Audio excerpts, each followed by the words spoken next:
Hi everyone, today I thought I'd show you how to make a story box. So we're going to need a whole lot of things and of course our imagination. So I've taken my cereal box and I have cut it in half, and on one side I've cut the whole of the side away, and on the front I've measured all the way round, and that's about 1.5 centimetres away from the edge. I've drawn my black line and I'm going to cut that out, and it's going to make a screen. So we need to cut it out all the way round.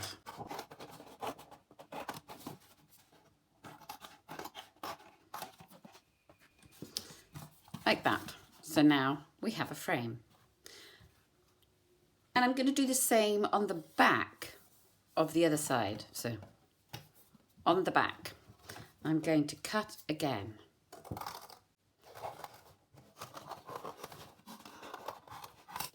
I'm going to take my two halves and I'm going to marry them up. So I've got a stiff side on one side and that side. They're going to slot into each other like so. And I'm just going to join them together with a little bit of sticky tape. You don't have to be neat or precise there. I'm just going to tape this end down to stop that flapping around.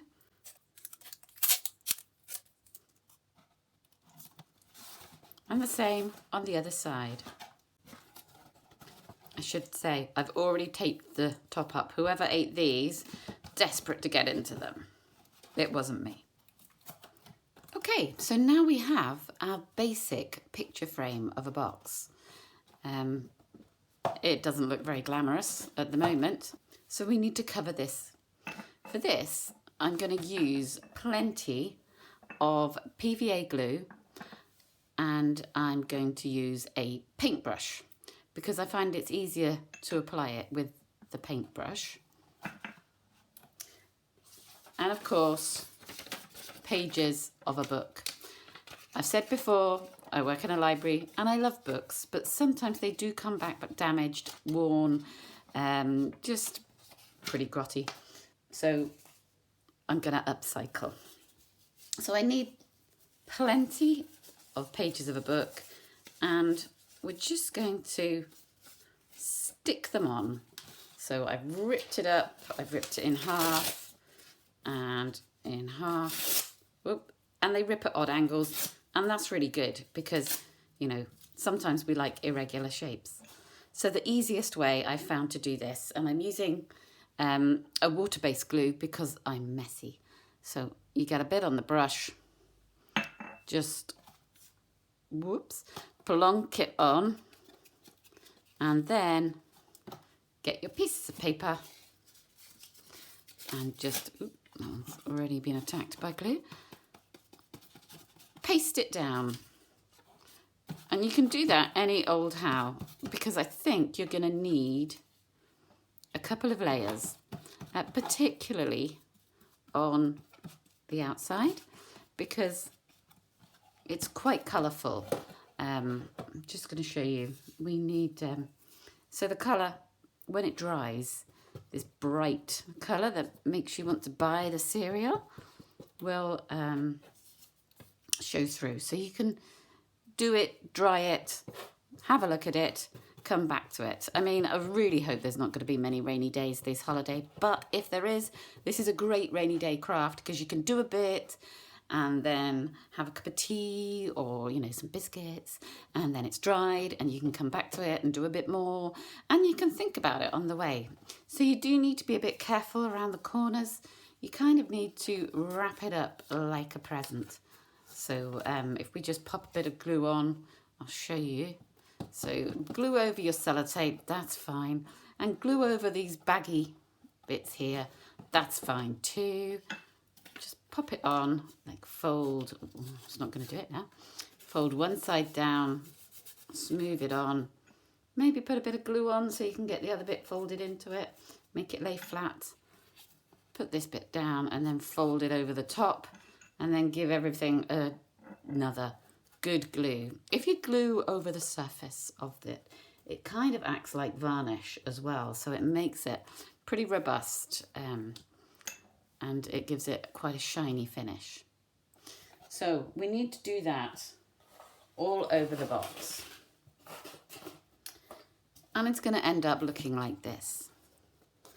So for this one,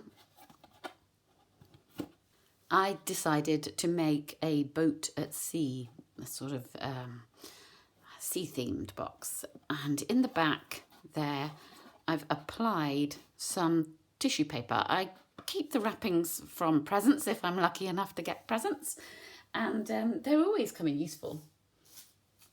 So I'm going to make a cloud here to go in my sky. And I just ripped up another bit of tissue. And I'm going to do what I did with the background, which is a little bit of glue on. And then I'm going to put that in. And it doesn't matter if it gets screwed up, because that kind of adds to the sort of... In fact, I want this one a bit screwed up because it adds to the cloudy effect. Just drifting across the sky there. And it kind of, the sky, well, it just looks like varnished on. This sunshine I've made with wool, because that's the other thing I have at home, kind of lying around. And I just cut out a circle and glued it on in a swirly-whirly pattern to make it like a really hot, hot sun. And for the waves, I took a piece of paper, page from the book, and the first thing I did was I coloured it in. And I used these pencils. It's better for me, anyone who knows me, that I should use pencils because I'm very messy and paint is very messy. And so it's really, really messy when me and paint get together. So I use these. And also, I'm not very good at colouring in. So I kind of just, these are great because you scribble, scribble, scribble, scribble, scribble, scribble, scribble all over the page. And then you can add water. And it makes it look like a paint effect. So that's what I did all over the page of paper. Of course, if you don't have those pencils and you're neat and tidy, great colouring in is always to be admired, and or you could use paints. So I folded the piece of paper in half and I gave it a good glue. And then I coated the outsides with glue. Now, piece of advice, you're going to have to do that one side at a time. Coat that side with glue, let it dry, turn it over and paint the other side, because I got into a really sticky mess and mine got stuck to the table. That was not good.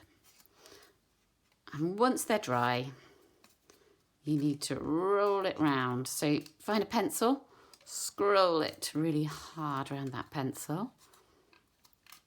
And then, taking the other side, scroll it back. So you kind of roll it up halfway, turn it over, roll it round. And then you'll find that you have a lovely S-shape scroll, a nice wave shape. I made a little boat to go onto my sea, and that's really simple to do. You just, let me unfold this. It's a square of white paper, and you fold it in half. Make sure you've got a good fold there, and just fold it in and just nip the middle so you know where that is, just that bit there. You take this side and fold it down into the middle, and again push it down. And take that side, so you want the folded edge, not the open edge, and you fold it down. And then you just turn it back on itself. It's a boat or a hat for a tiny person. And that's it. And that's your boat. All that remains is to put your story box together.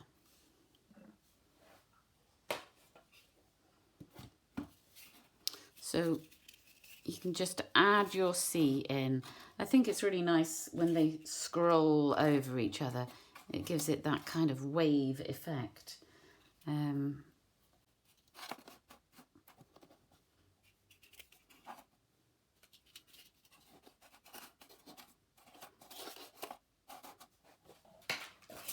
So you can scrunch them and you can scroll them until you're happy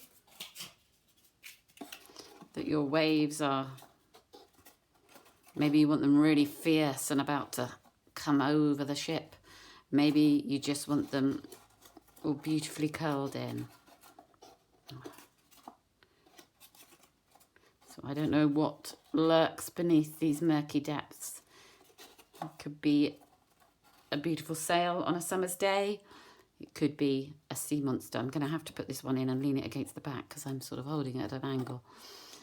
It could be a wave about to chase the boat, or it could be the Moomins exploring, or it could be a fishing trip, or it could be sailing off on an adventure. We haven't had many adventures recently, have we, with this pandemic? But it doesn't matter, because when we read and when we create, we can travel and we can go places in our heads. And that's what the story box is all about. Of course, you don't have to stick with a sea scene.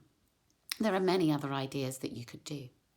I've made a hot air balloon, and this one I've backed with bits of map. It's always a good idea to ask before you do cut up any book or map. And this was particularly out of date map.